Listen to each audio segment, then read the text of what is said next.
अब देखिए अगला सवाल में की कह रहा है, कह रहा है यही कि यदि बहुपद a square plus 9 x square plus 13 x plus 6 का शून्यक दूसरे शून्यक का व्युत्क्रम है तब ए का मान क्या होगा। क्या मान पूछ रहा है, ए का मान क्या होगा। थोड़ा एक दूसरे का व्युत्क्रम है। सवाल पहले उठाते हैं, सवाल में पहले उठाते हैं क्या लिखा है, ए स्क्वायर प्लस 9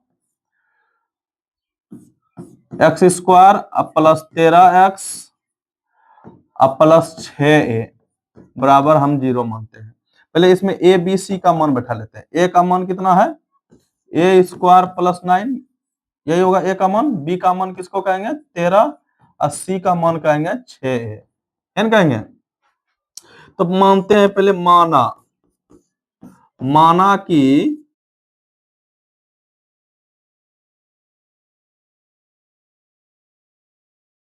एक शून्य क्या मान लेते हैं, अल्फा है, और दूसरा शून्यक हम मान लेते हैं, इसका व्युत्क्रम कर रहा है, इसका व्युत्क्रम नहीं कर रहा है, तो ये व्युत्क्रम मतलब उल्टा होता है। तो दूसरा शून्यक क्या मान लेंगे, 1/अल्फा। दो शून्यक मान लेते हैं। तो एक हम सूत्र पढ़े थे, मूलों का योग। क्या पढ़े थे, मूलों का गुणनफल और मूलों का योग।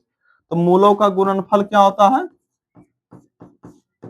क्या सूत्र होता है, सी बाय ए। क्या होता है, मूलों का गुणनफल बराबर सी बाय ए, और एक होता है मूलों का योग। क्या होता है, मूलों का योग। दो सूत्र होता है इसमें। इसका सूत्र होता है माइनस बी बाय ए, होता है। इसका सूत्र क्या होता है, माइनस बी बाय ए होता है। अब देखो, हम दो शून्यक क्या माने हैं, अल्फा, और एक माने हैं दूसरा शून्यक इसका उल्टा 1/अल्फा। तो योग मूलों का गुणनफल, तो इसको बैठा दो, लिखेंगे अल्फा इंटू 1/अल्फा। गुणनफल बोल रहा है तो गुणा कर दिया, बराबर क्या होगा, सी बाय ए। पहले यहां मान बैठा के देखते हैं। तो अल्फा अल्फा गया, तो क्या हुआ, क्या बचा, एक बचा। अल्फा अल्फा गया तो क्या बचा, एक बचा ना। इधर बनाते हैं, एक बराबर क्या होगा, सी का मान, यहां देखो सी का मान बैठा, तो सी का मान 6a है, और ए का मान कितना है, ए स्क्वायर प्लस 9 है ना जी। अब देखो कोना कोने गुना करते हैं, क्या होगा, ए का ए स्क्वायर प्लस 9 का 9 बराबर कितना होगा, 6 है ना होगा जी। अब देखो इसमें कह रहा है,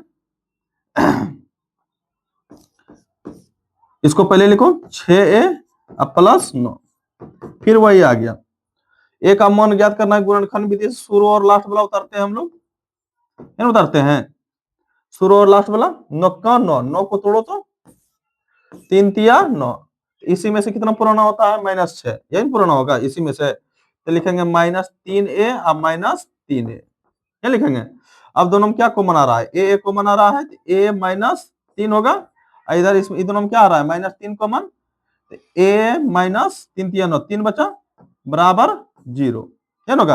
अंदर वाला एक जैसा मिला, एक बार अंदर वाला लिख लो, a -3, अब बाहर में क्या है, a -3, है ना बच्चा।